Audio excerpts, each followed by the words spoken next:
Hi, Kawaii Creatives. I hope everyone is well. So, today I thought I'd swing through and talk a little bit about redefining my blackness and give a read from my memoir, Shop Gal. So, before we get into that, let me give you a little bit about what the mood is here today at Little Ink Play Shop. I'm doing my best to do a self check-in. It's raining outside. It's been raining heavy for 2 days. It's really, really dreary, and it's making it hard for me to find like that upbeat tempo in myself. Instead, I kind of just want to roll up a J and go back to bed. But alas, we are here. I have appointments. I have to do books so that I can ship out this weekend. I have to prepare for a panel. I will be discussing building a local Hawaii community at Royal Vegas Retreat. And what else am I preparing for? Oh, I'm trying to prepare a space where we can actually converse, where we can have comments. We can actually talk about these things. We can unpack this stuff together. So if there's anything that hits home for you, then, we can just kind of discourse. You have a friend in me type of deal. And a lot of times, just being able to sit back and cackle and kiki and laugh about some things that we may find silly in our own personal development as we get better and grow and all that good stuff. And some things we may need to cry about, and you may need somebody to cry with you. I don't know. I know I do sometimes. Shit. So I am trying my best to prepare a place so that way we can all actually have fun together. And it won't just be this podcast with me talking at you with all of my thoughts, and we have this huge wall in between us. I want to get to know you. Okay, hopefully that sounded far enough away, but I'm back now. So that's what this episode is about. We're talking about redefining my blackness, my black experience. And the inspo for this was, I was talking to my good friend, my brother, my peer, my mentor, and my customer, Kokai. And we were talking about all of the check marks, or all of the boxes, the niches that I actually check. I'm not your typical black girl. I don't think any black girl or black person is a typical black person. We're not monolithic. So there are plenty black experiences. There are plenty moods in terms of black culture. All of those things. And yeah, so we were talking about that in terms of how do I make myself more investable, and we were talking about how I view myself versus how other people view me and what my actual assets are. So it gave me something to chew on. Now the funny thing is that I talk about refining my blackness in my memoir, not redefining it, but refining it. And while there's pretty similar, they are definitely also different. In redefining my blackness, I am saying, look, you could have put me in a box and you could have said that this is what this chick would have done, based on her circumstances. I don't know if you remember, but in my very first episode, I was talking about how how one of my first life lessons, or one of the most important ones, is my circumstances don't define me. And that's something that my mom instilled in me. My circumstances do not define me. So while I do have, certain things that, are common black struggle stories, as I call them, and that's not to downplay them in any way, shape, or form. It is a struggle story. We are in fact struggling in these stories, and we happen to be black, so it's just a descriptor. But in that, she always reminded me that I can transcend those things that, when people look at all of those boxes that are ticked, that people are automatically going to put me in a box. Well, now I've kind of done things to redefine my own blackness. So those boxes are now so confusing to people that they're just like, I don't know what the fuck this girl is. And I love it. So there's that. Refining it is literally like refining those things that are instilled in me from my community. How do I actually put those things into my work? How do I actually make sure those things always have a voice? They always guide me. Those are my morals and scruples. I'm refining those things. So those, when you grow up, there are things that, adults will tell you to do versus things that adults will do. That whole do as I say, not as I do thing. Sometimes things like that can cause a little bit of inner discord. And sometimes you grow up a little bit confused about a little bit of things. Nothing bad there. It's just some unpacking. It's just some reprogramming that has to happen. So in redefining my blackness and, making sure I have all these boxes checked of, no, this is me. When you see me, while you would have already put me in a box based on my circumstances, this is actually me. These are my boxes. These are my ticks. Catch me if you can and fucks with me. Refining my blackness is taking, like I said, those lessons and actually putting together my character, putting together the foundation, those things that I actually stand on. So those are the differences between redefining and refining. Now, the reason I found it important to say that is because, one, in a second, like a few minutes, I'm going to read to you from my memoir, and we will be reading Refine, which is about refining my blackness. However, if you go to ipukehawaii.com and you sign up for my email list, P.S., that's where we can discourse for now, because you will have direct access to me. I read emails, I respond as if we are chatting. So with that, I'm able to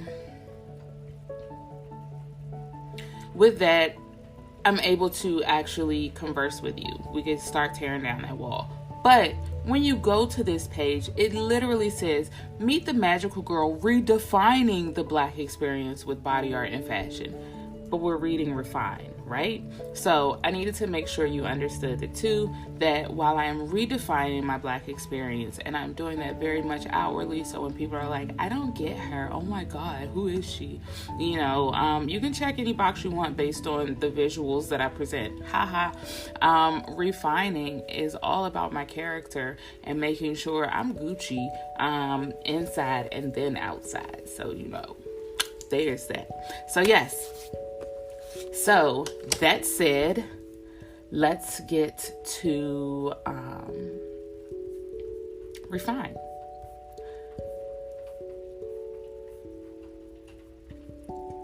So, as I said, this chapter is called Refined, and here we go. I think one of the most important things for me is how I define my Blackness and my Black experience. The definition shifts over time depending on what stage of life I'm at.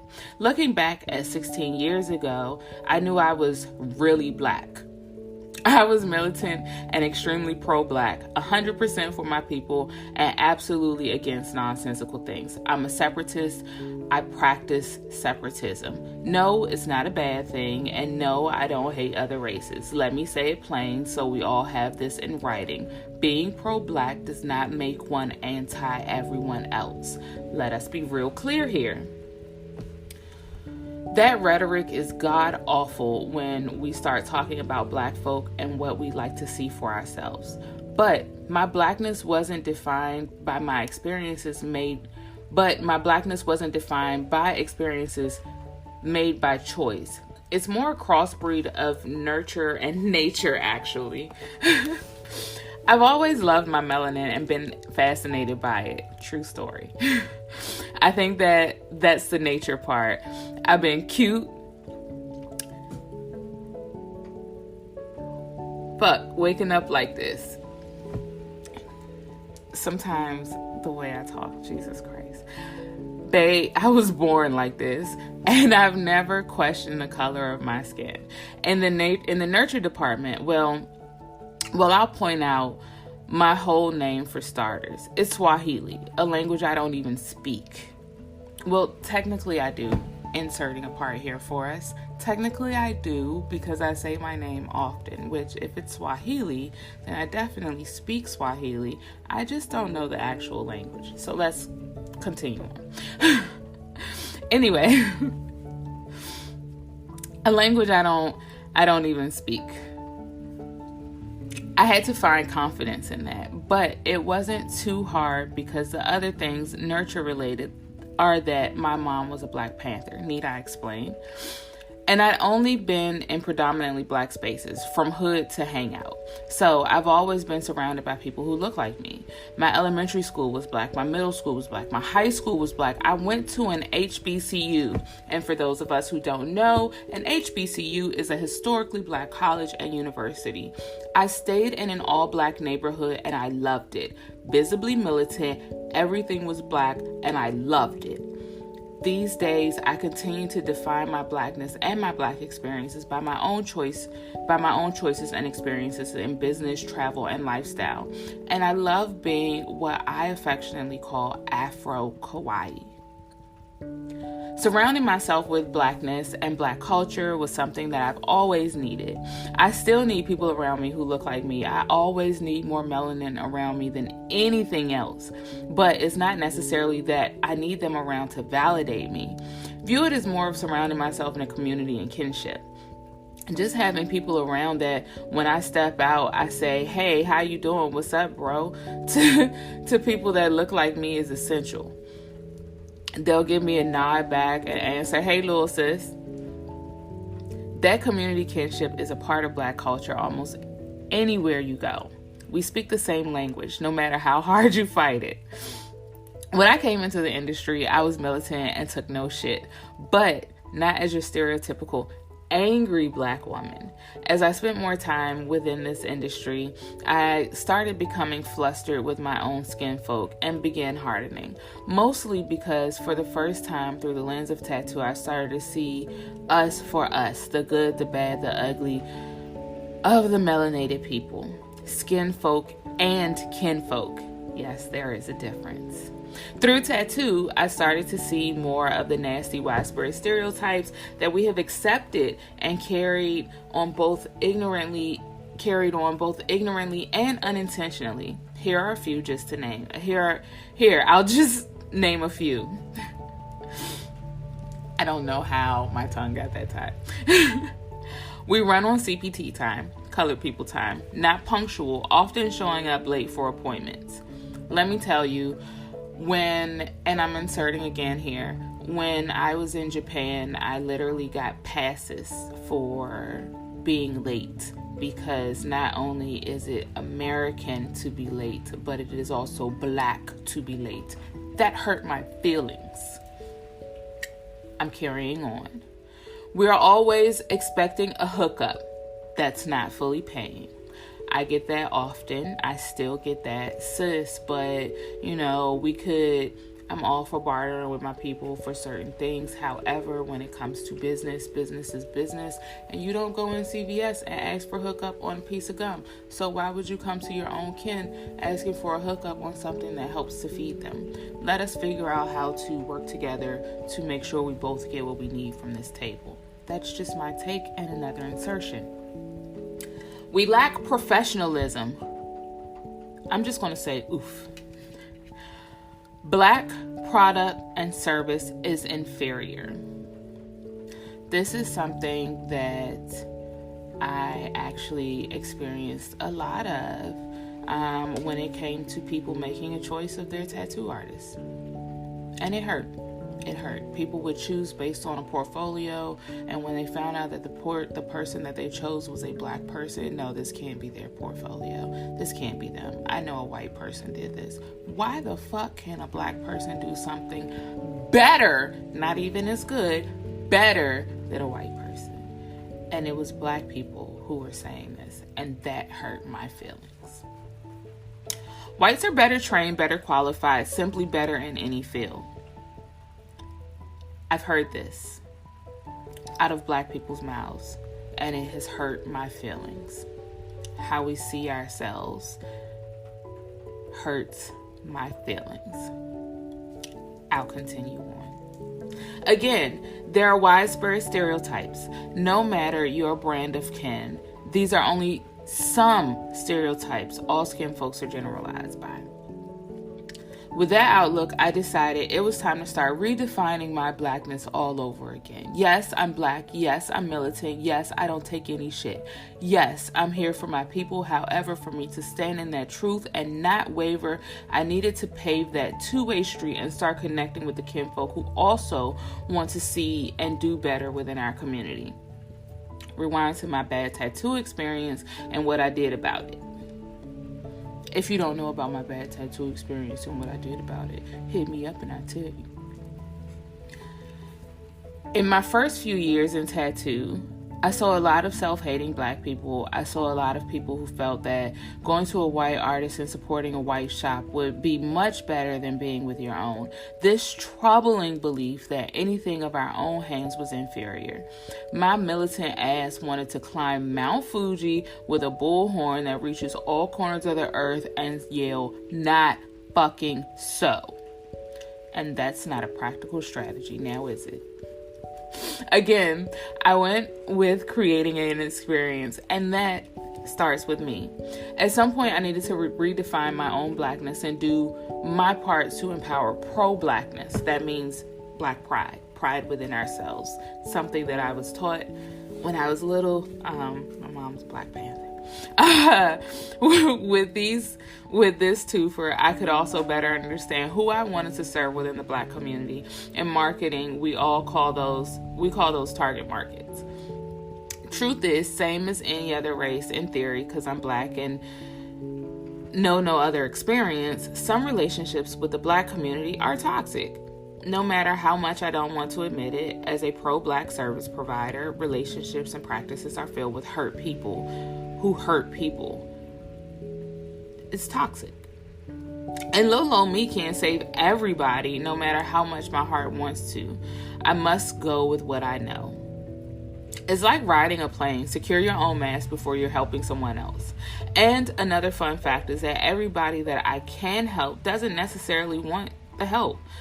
Project Pat taught me all about that, about not saving hoes who don't want to be saved. But where it started with me was softening my edges, not my hair, FYI. We're not talking about those edges, guys. I had to redefine my image and how I show up as a resource and helpful person within my community. Remember, part of my purpose is happiness, not for me, but for my kinfolk through Leon. Though Leo Roston says the purpose of life is not to be happy, but to matter, to be productive, to be useful, to have it make some difference that you have lived at all. Somehow I find that to be a combination or part of the ingredients for a recipe for happiness, but I digress. To guarantee my own happiness, I must give of myself and make others happy. So I decided that things I am overly critical about within the Black community, I'll be among those to learn better and bring it back in hopes that we can all do better as a people. My personal manifestation of Sankofa. I've tattooed a lot of those. Sankofa, in case you didn't know, translates to go back and get it. That means you go back, you get the tools that you need to actually do the work to move forward. Sankofa. I mentioned it in the first episode. And if you keep listening and hanging out with me, you'll probably hear it a lot more. I'm continuing on. And what has been so troubling for me is seeing the breakdown in all of its nuances and layers in our community. I attribute it to us not just sharing knowledge, but also the importance of at least knowing it. Man, I feel like I'm speaking a coded language from church. But seriously, something as simple as being reminded of those sandbox rules and injecting them into our lifestyles. That became my new definition of my Blackness, my MO, modus operandi, my working habits and ways of conducting business. here we go with refining. My DNA actually has militancy infinitely. My mother was a Black Panther who fought in the civil rights movements in the 1960s. My grandmother, a seamstress, wasn't aggressively militant, but she definitely made space in any room she was in and had her boundaries. Boy, oh boy, were they unapologetically firm, too. I come from a lineage of women who have pondered life's most persistent and urgent question, as Dr. King describes it. What are you doing for others? My first examples of finding strength in femininity and self-accountability, they were here for their community first and foremost, and found their happiness there. They were and are my roadmap. And that same question I'll have to answer too, like any other topic in this memoir. I want these words to transcend tattoo. I don't serve everybody these days. Most of my clientele is people who are like me, not just in appearance, but also in mindset, learning curves, and general interests. I wanted to serve people who are honest with themselves because ultimately they'll be honest with me. Then we can open up a two-way street. Experience is the best teacher. Yes. And the worst experiences teach the best lessons is true. But we're not all privy to life-changing or reflective experiences beyond our backyard. So I like to gather those things to serve my community in varying ways. Tattoo, being relatable as a Japan lover, otaku, fashionista, whatevs. All those check boxes I was talking about, yeah, those are those. If you want my help, then I'm happy to help you in whatever capacity we see fit. I'm not always tattooing someone to be helpful to someone and pass along awareness. Sometimes I may be assisting a person with their brand. Sometimes I might just be giving business tips, or I might be passing along a resource that was put in my lap. But I knew it wasn't for me. I don't know. It was just a resource. I held on to because somebody else in the community will need it. But I will take experiences from what I have been able to accomplish in life and share the helpful parts with my community. When I say community, I'm not only referring to the Black community, though. I'm also referring to the Kawaii community. I love you, DC Kawaii style. These are the good folks I serve almost exclusively. Black and alternative. In my case, Kawaii. My being Black and redefining what that means to me is always going to be based on what part of my journey I'm on at any given time. Also, my Blackness can evolve at any given time, but redefining it doesn't mean the destruction of my core, but refining it. There's a concept in Japanese culture called kaizen. The word means improvement. It usually refers to business activities that continuously improve all functions, but I use it for improving my person, generally kaizening, as I call it, kaizening myself in business and as a person in general by even just 1% make sure I'm a better resource for my people. Then we can keep that two-way street going. The same way hurt people, healthy people help people. See what I did there? When you're a magical being doing magical things, you bring out the magic in others. That's something that I would love to see more of within the Black community, especially because we're all magical beings, but we're also hurt. How do we come together? How do we refine our Blackness? How do we explore it individually and collectively? My brain ponders these things often when I explore what being Black is for me and what I hope it will be going forward. Well, I hope you guys enjoyed that reading and some of my random thoughts while reading. I would love to know your thoughts. Be sure to share this episode if you enjoyed it, as well as any other episode you enjoyed. Be sure to subscribe. Be sure to join my mailing list so that we can keep this conversation going and we can get to know each other and we can improve ourselves together. If you want a friend on this journey, I know I do. Anyway, Visit me at ipukawaii.com. Again, making more space for us so that we can actually communicate and we don't have this big wall of, me podcasting, you listening, and us not being able to talk about it. Follow me on Instagram at ipukawaii and say what up to your girl. I'd love to hear from you. All right, Kawaii creatives, I will see you guys soonest.